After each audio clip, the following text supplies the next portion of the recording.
Oh, 23. Yes, we'll take that. Yes. Psycho. I'd say since 12 years old. I started gambling on Counter-Strike when I was probably 13 years old. 13 years old. 14 years old. I think I was 14.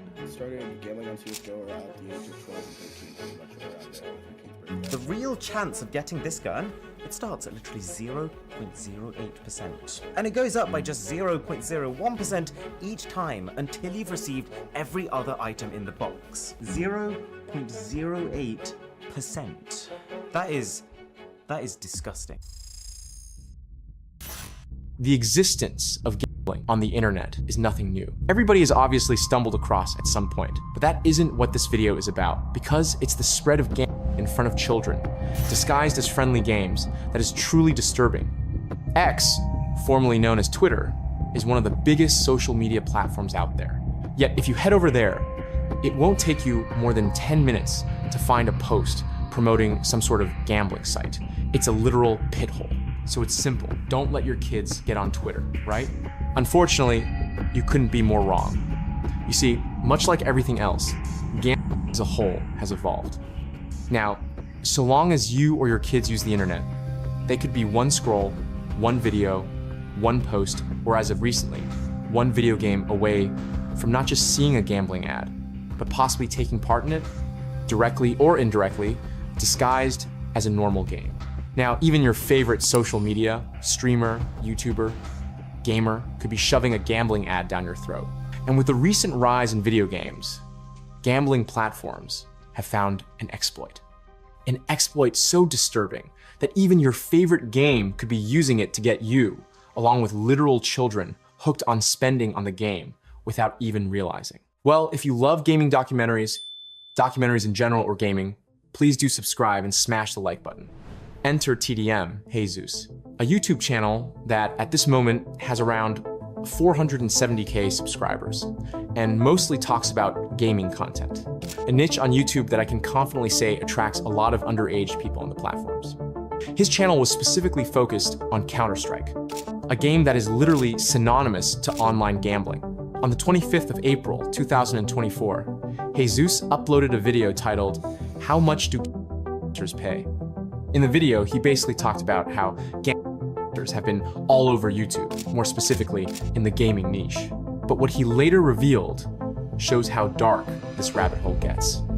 In the video, he mentioned how he got an offer to promote a gambling site for $500 per video, as well as affiliate commission for each sign-up, meaning he could have earned an extra $98,000 for the next 12 months had he taken the offer, which of course he rejected. But you see, it gets worse. Jesus later went on to reveal that as his channel grew, so did the amount of offers. He revealed that on August 2021, he got an offer to promote a site for $100,000 per month. Isn't that strange? Why would a company pay as much as $100,000 every month for a channel that doesn't have up to 500,000 subscribers? When trying to answer those questions, I found myself lost in this rabbit hole again. Enter our next subject, XQC, a streamer with over 12 million followers on Twitch, who's basically a millionaire. But he isn't your average streamer. XQC, or Felix Lengyel, is known for his frequent gambles on games like Counter-Strike and regular online casinos. One look at his live chat, one could easily tell that it's mostly kids. This same XQC has openly admitted that he gets paid millions per month to promote gambling. But it gets deeper. While some gambling sites are outright about the fact that it's straight up gambling, other games try to be sneaky about theirs. In fact, the whole industry of microtransactions within games, even those meant for children, is just another word for what I'd like to call indirect gambling. I'm talking about sneaky tactics employed by most of your favorite games, whether it be Call of Duty, Fortnite, Clash Clans, Roblox, Minecraft, the list goes on. If it has microtransactions, then there's a high chance it employs quote-unquote indirect gambling. Before I show you what I mean, let's explain how we got to this point in the gaming industry. For this, we need to go back to a time where video games, whether meant for children or not, would never contain any sort of gambling. And it all starts with this guy, Ralph Baer. Hailed as the father of video games, because he pretty set the foundation for what we have today. However, the first video game for entertainment was created a bit before this man's big break. In 1958, William Higginbotham created what we can sort of say is the first game. It basically simulated a tennis match, where two players, who basically controlled lines, could hit the ball around. Unlike the TV's op monitors today, this game was played on an oscilloscope. Yup, that thing from physics. A few years later, in 1967, the first true video game console would be created by Ralph Baer. Ever since then, the video game industry would go on to skyrocket. With the release of brands like the PlayStation, Xbox, Grand Theft Auto, it would later become a $500 billion industry. But it was at this point we would slowly see the gambling industry sneak itself in. You see, when I was a kid, I was always a fan of mobile games. Played popular franchises like Subway Surfers, Temple Run, Traffic Car Racing. The bunch, chances are, if it was popular and free, I would have played it. But I always asked myself this question: how did these so-called free games make money? I was sure as hell that I wasn't going to spend my money on it, so how? Little did I know that just a few years down the line, I'd have spent $3,000 on games that were labeled free. At the time, most games would mostly display ads for certain rewards, like the way Subway Surfers would give you the chance to watch an ad and you get rewarded with coins. But in the coming times, that business model would soon be overtaken by microtransactions within those free games. Now, don't get me wrong, microtransactions have always existed. However, in the more recent era, this business model would take over the industry. Take a look at Call of Duty Mobile. In an article in 2022, it was reported that COD Mobile made over $1.5 billion from just microtransactions. But there's nothing wrong. If people want something, they can pay for it, right? You see, once you figure out the tactics most of these games use to get you to give them even more money, you'd never play the game the same way ever again. On October 1st, 2022, tech YouTuber, Mr. Who's the Boss, released a video titled "How Mobile Games Are Designed to Scam You," and what he revealed was truly disturbing. In the video, he mentioned a mobile game called Pokemon Unite. This game isn't a matter of your skills in the battlefield, but rather how strong you've made your Pokemon before entering the battlefield.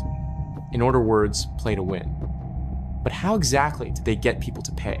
The game uses what I like to call the first spend tactic, one that is very common in the industry, in order to turn a free player into one that is addicted to spending on it. It first induces a minor payment. This could be a $1 payment or even a free trial.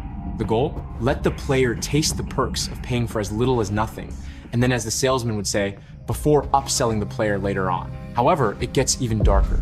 You see, the game essentially has three currencies: AOS coins, AOE's gems, and AOE's tickets, where in some cases, to get an item, you need to pay for a currency that will help you get the next currency, all trying to make it seem like you aren't spending real money.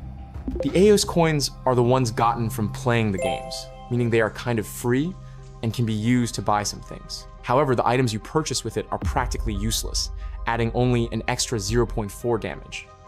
And in order to take part in competitive ranked matches, you need to level up those items. And in order to do that, you'd practically be forced to pay. And to pay, you'd need to buy what is the very core of every quote-unquote free-to-play game, the Battle Pass. The Battle Pass wasn't always common in games.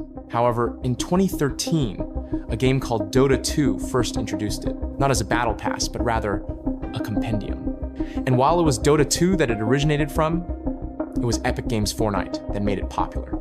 Today, it's in almost every top game that you know, and producers of video games have found a way to use it to get people addicted to spending on the game. And it's from here that things get much darker. Enter Call of Duty Mobile. If we go back to Mr. Who's, the boss's video, he mentioned COD Mobile. You see, the one with Pokemon United was more pay to win or pay to directly get an item than gambling. However, with COD Mobile, it gets a whole darker.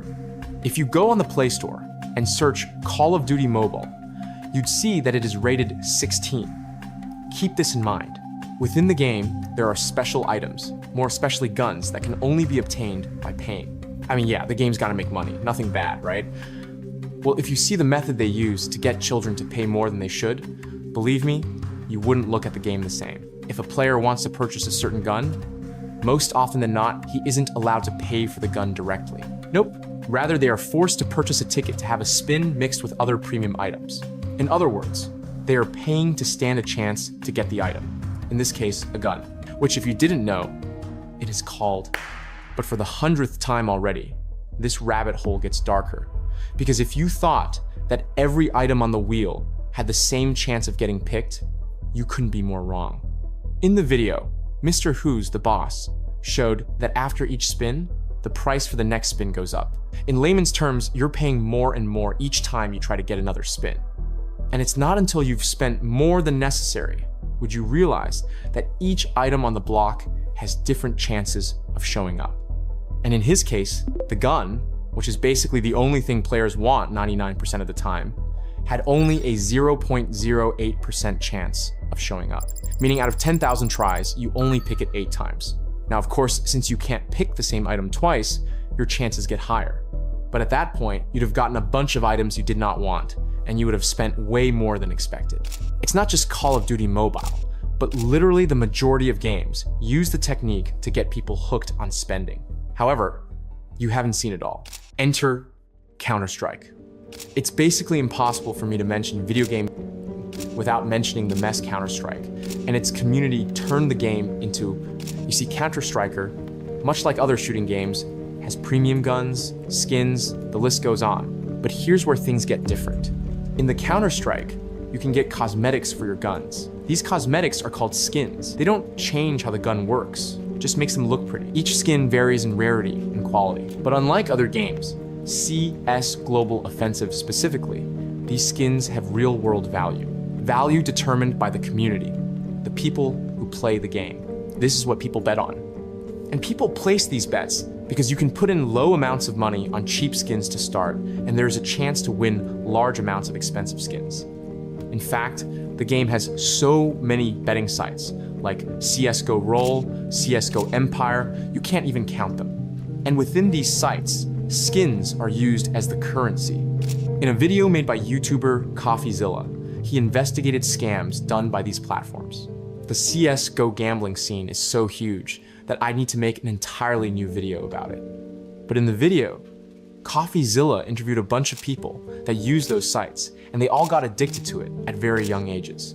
These platforms make it easy for literally anyone to join. In the past, video games weren't always like this. Money always mattered to the companies, but not at the level we see today. The rabbit hole goes a bit further, but I'm only gonna dive in that deep if you all want me to. So do like and subscribe if you enjoyed this, and check out more of my awesome documentaries